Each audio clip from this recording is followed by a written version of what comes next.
پیسے سے زیادہ عزت کا طلبگار ہوتا ہے. عزت نفس خرج کو مان. ایک آپ کو اپنے گھر کا واقعہ سنا.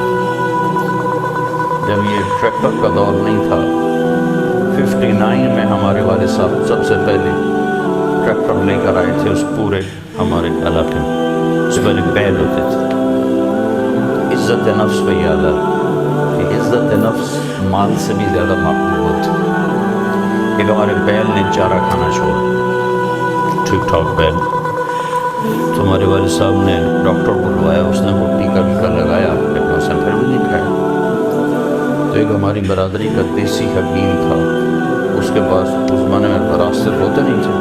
والد صاحب نے گھوڑے پر نوکر کو بھیجا جو اس کو اٹھا کے لایا.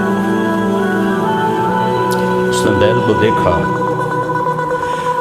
کہنے لگا میاں صاحب اس کو پٹھے کون ڈالتا ہے چارہ؟ کہا جی یہ ہے ہمارا کسائی، دتو کسائی. اللہ دیتا نام تھا دتو کہتے، دتو کسائی. اور اس کو بیل کے آگے بٹھایا اور جوتا اتارا اور 5 سال جوتے اس کے سر میں مارے. پھر کہنے لگا آپ چارہ ڈالا. جب چارہ ڈالا تو وہ بیل کھانے لگے. یہ میرے گھر کا واقعہ ہے، کوئی سنا ہے. تو میرے والد صاحب حیران ہو کر کہنے لگے ایک جو ہے.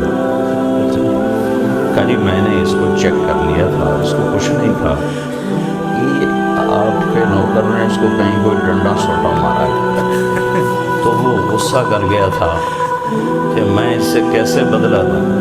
تو اس نے غصے میں کھانا چھوڑ دیا کہ میری عزت کو اس نے خراب کیا.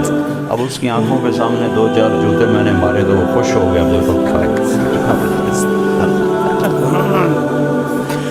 عزت کی طلب کوئی ناجائز نہیں ہے، یہ انسانی ضرورت ہے. مال کی طلب ناجائز نہیں ہے، انسانی ضرورت. اور اس کے حدود ہیں، اس کے اندر تو ضرورت ہے، اس کے باہر پھر کہیں تکبر بن جاتا ہے، کہیں ظلم بن جاتا ہے، کہیں زیادتی ہے. حدود کے اندر ایک حدیث سنا دیتا ہوں، اس مسلمان کو عزت دینا کتنا ضروری ہے. میرے نبی نے فرمایا 1 روپیہ سود کھانا 36 دفعہ زنا کرنے کے برابر. 1 روپیہ یعنی 1 پاؤنڈ سود کھانا 36 دفعہ زنا کرنے کے برابر. اس کے بعد آپ نے فرمایا اور تمہیں بتاؤں سب سے بڑا سود کیا ہے؟ جب 1 پاؤنڈ کا سود 36 دفعہ زنا کے برابر ہے تو آپ نے فرمایا اب تمہیں بتاؤں سب سے بڑا سود کیا ہے؟ الاستطالۃ فی عرض المسلم، مسلمان کو بے عزت کرنا سب سے بڑا سود.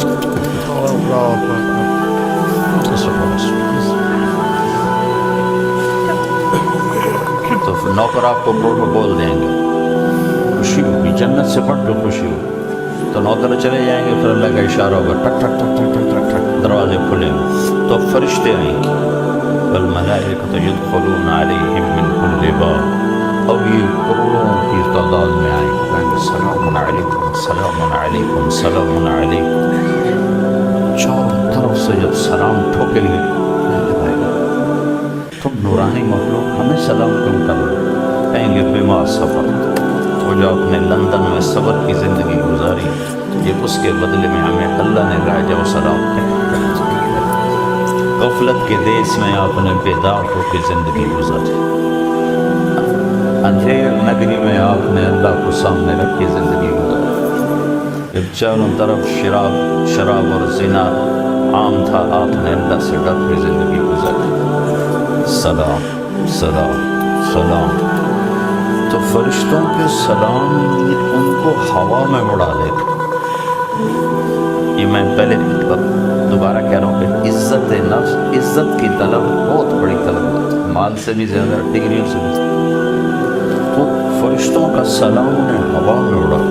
فرشتے ابھی وہ اس سلام کا مزہ لے رہے ہوں گے کہ فرشتوں نے سلام.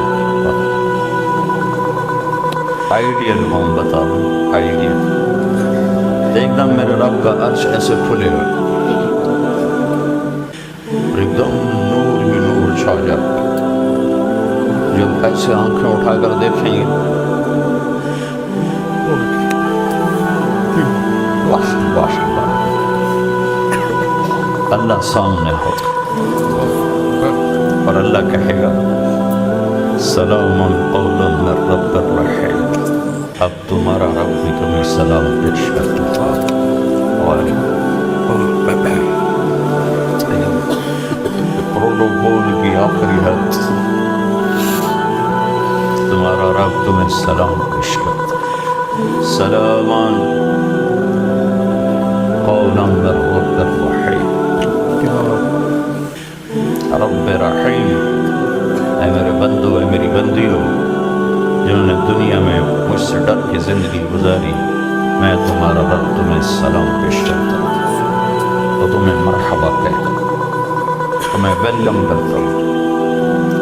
پھر میرے نبی نے فرمایا اللہ ہر ایک کا نام لے کر حال پوچھے گا، ہر مرد عورت کا نام لے گا، نام لے کر گئے، کیا حال ہے، ٹھیک ہے، کوئی تکلیف تو نہیں، کوئی حاجت تو نہیں، کوئی پریشانی تو نہیں۔ تو جب یہ اللہ کو دیکھیں گے کہیں گے یا اللہ ہم تو تیری عبادت ہی نہ کر سکتے، ہم کو پتہ ہی نہیں تھا تو ایسے حسن و جمال والے ہے، کیا یہ ہو سکتا ہے کہ ہم تو یہ ایک سجدہ کریں جیسے لندن میں کرتے تھے؟ یہ وہی کہہ سکیں گے جو نماز پڑھتے تھے، جو نہیں پڑھتے وہ کیسے کہہ سکیں گے؟ کیا یہ ہو سکتا ہے کہ ہم تمہیں ایک سجدہ کریں جیسے دنیا میں کرتے تھے؟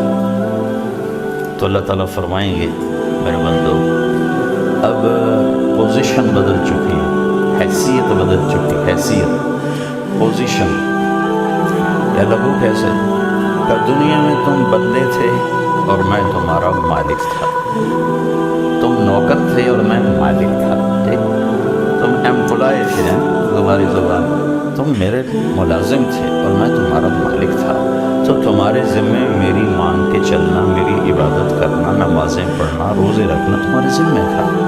اب جنت میں آ کے حیثیت بدل گئی ہے، اب تم مہمان ہو اور میں تمہارا میزبان۔ کیا ہوسٹ کہتے ہیں میزبان؟ تو اب تم میرے لیے مہمان ہو، میں تمہارا ہوسٹ ہوں، اور مہمان کو تکلیف نہیں دی جاتی، مہمان کو بٹھا کے کھلایا جاتا ہے، جاؤ کلو واشربو، کھاؤ پیو، ہنیہا، ہنیہا کا کیا مطلب ہے؟ کھاؤ، ہر لقمے کی لذت پہلے سے زیادہ پاؤ گے، کھاؤ، کھانے کے بعد پخانا کوئی نہیں، پیو، ہر ہونٹ کی لذت پہلے سے زیادہ پاؤ گے، پیو، پینے کے بعد پیشاب کوئی، بیماری کوئی۔